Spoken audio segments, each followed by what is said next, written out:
Hello, you all. We are starting the sports part of our unit by talking about the Olympics. And this is something that every year I think um, people don't realize is as much of an issue um, as you'll come to find out that it is. The Olympics are not quite the popular, obvious choice for countries to host anymore as it used to be. And so we're going to talk about why. So, why even host the Olympics? This is probably the most central part of this set of notes. Like, this is what they like asking about the most is like, why would you even host an international sports event?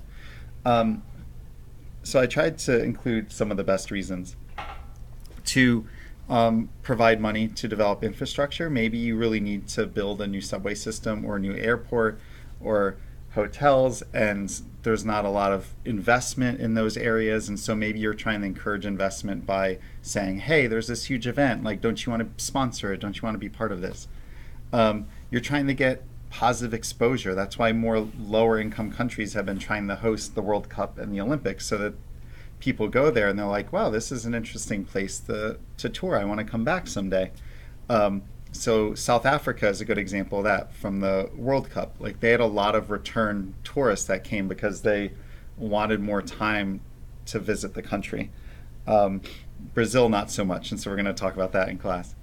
And the third reason, the raise income levels, like especially if you want to create more jobs, that could be a way to do so, although there's negatives to that as well. And there's a very important term, this multiplier effect. This is important not just in this unit, but in other units where you're trying to get money spent in a location so that the people in that location then can re-spend that money to build the economy even more. So if I go to Rio and I'm going to restaurants and going to hotels and buying like cheap souvenirs, then that means that I'm giving my money to the people owning those businesses or working there, and then they can go out and spend money at more local places, and then those people now have more money that they can spend at other local places, and so that's the multiplier effect. If I never went in the first place, no one would have been able to spend that money. All right, another thing that they could ask you about, but they do so less frequently, is why do certain countries have so much success in the Olympics? And I think they don't ask it a lot because it's a little more obvious why. Um, there's no one factor about why countries do well because some countries do well in certain sports, either because of culture or because of a tradition or because of like their unique geography. But generally, countries that have more money and countries where people are used to playing sports do better at the Olympics because that's what it's about. It's about, are you good at sports? Have you been practicing for a long time? And do you have the money to pay for training, equipment, facilities, coaches, all that stuff? And so that's why like countries that do well in like gymnastics, for example, like they're mostly developed countries with a lot of money because they can buy the best coaches and the best equipment and dedicate the most resources to it. Same thing with like swimming and other sports like that. But sometimes, like with running events or um, uh, I forget what the event is called where you like shoot stuff when you're skiing. Like that might be something that's particular to a certain area of the world, and so they do better at those events. But we'll talk about this more when we compare hockey and soccer too. So the Olympics are kind of in a crisis without anyone really. Well, some people are talking about it, but without like a huge um, outcry of like concern. You might think of the Olympics as like that thing that comes around once every couple years when you actually watch beach volleyball or when you actually watch people skiing to see if they fall down. Um, but the Olympics was something that a lot of countries were always battling to get in their localities, but now is not so much. So the IOC, the International Olympic Committee, they're the ones that choose where to host the Olympics. Um, and so countries put together bids or cities put together bids with the blessing of their country to the IOC, showing them that they can handle the Olympics, that it would do a good for the country, and that the IOC and the Olympics will make money and their sponsors will make money by going to that location. The biggest problem is that these people that are pitching the program to the IOC usually are the people that are going to make the most money from having this there.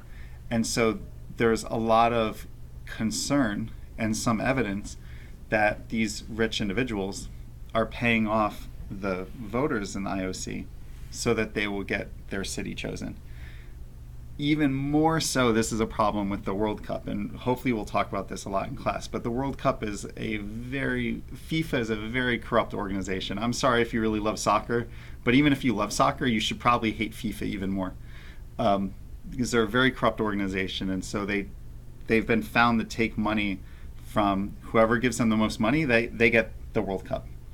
And for the cities or the countries, what's bad about that is that they have to then meet these agreements that they've come up with to build monuments, to build stadiums, to build hotels that might only be used for a couple weeks. And the IOC also doesn't have any really guarantee that when they choose a city that they're going to finish what they said they were going to finish, or that they are going to do things in an environmentally safe way, or they're going to follow human rights laws. So we talked about Qatar as an example with the human rights issue. Russia hardly got their things done in time for the Sochi Olympics. China and their environmental issues, like both sides of the equation are kind of corrupt, and also like there's no way to regulate that. It's just this agreement among rich people about where the Olympics are going to be and how they're going to be run. So there are some other ideas out there of what they could do instead. Maybe give one city the Olympics for a decade so that they build things that are going to be used for that next decade, and they get to see a true benefit to hosting the Olympics. With how few cities are actually putting forth bids, this might actually be a good idea. Another idea is to co-host events that same year with the Olympics. So Rio, for example, had the World Cup and the Olympics in the same 2-year time period. And it wasn't great, but like you can see the benefit of like if you're going to build hotels and soccer stadiums, then they might as well be used for 2 different worldwide sporting events and not just one. But another idea is to just have the same couple cities host it every couple years. So it just cycles through LA, Beijing, Hamburg, Johannesburg, and like it just cycles back or something, so that these cities are just used to hosting the Olympics and it goes smoothly. So in class, I'm hoping to get some of your Olympic memories. If you didn't watch any of the Rio 2016 Olympics, maybe you can go back to the PowerPoint and check out the kind of highlight reel there that's in the link. And then there's some interesting videos promoting it from Brazil's standpoint and the IOC standpoint, and also a report by one French news organization showing some of the issues that came with building all of these useless stadiums and some of the crappy contracts that construction workers were under to get this done on time. And in class, you're going to get another country and you're going to be looking for similar information about that country and that Olympics to see, was it successful in the short term, in the long term, or was it kind of bad for that location throughout? And spoiler alert, more countries had a bad experience than good experience. So what was Brazil's experience like? Here's part of it. Especially for the World Cup, they have lots of stadiums that are useless now.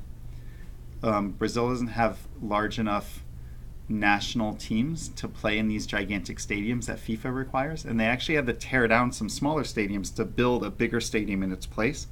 But now it takes more money to maintain that stadium, and no one needs that space. So teams can't afford to play there. Who else would play there except a soccer team? Okay, now we're going to park buses in this stadium because we have nothing else to do with it. Lots of people were forced to move. They tried to tear down some of the favelas in Brazil, which is this word down here. Favelas are like the slums of Brazil, most famously in Rio. And we'll talk about shanty towns, which is kind of what a favela is, in another unit. But it's important because a lot of the poorest people in Brazil, the people that need help, that need medicine, that need education, that need police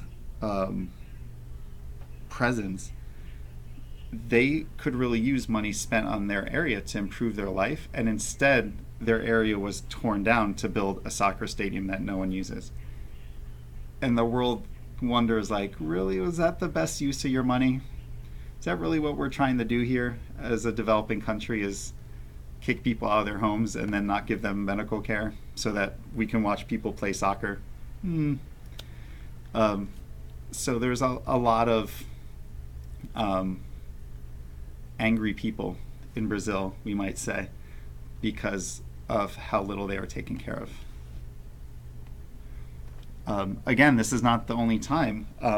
So if you watched any of the Beijing games, which were a while ago, you guys might have been too young to really pay attention to this, but the Beijing games were fairly successful. China made a ton of money off of this, and they got a lot of investment, but they still have this really cool looking stadium that is not being used.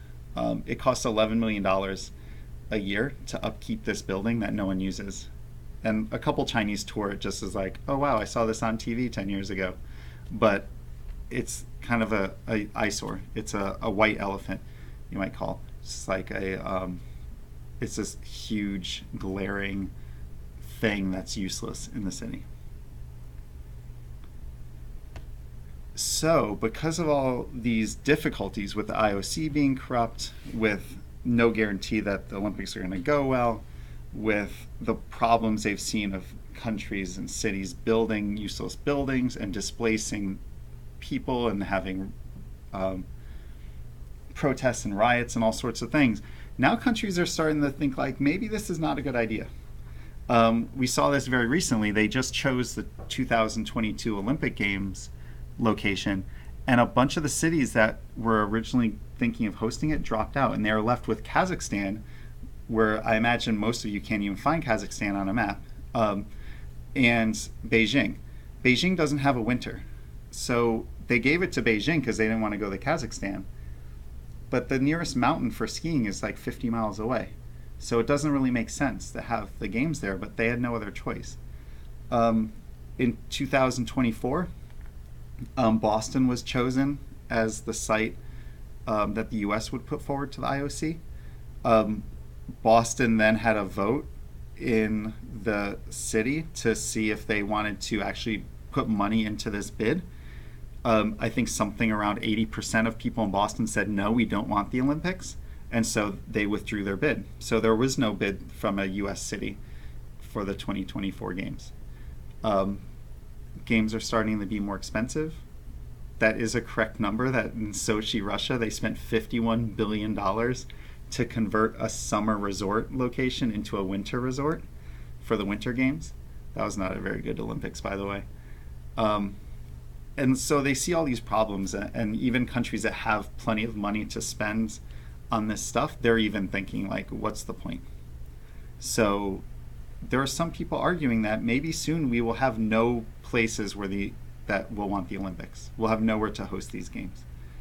And so if this is actually important to have these international sporting events where people come together to get national pride, to convince kids that they should play sports, to showcase how the world can work together and all that good fuzzy stuff, we need to come up with a plan for how to do that without ruining people's lives and ruining the economy of these places.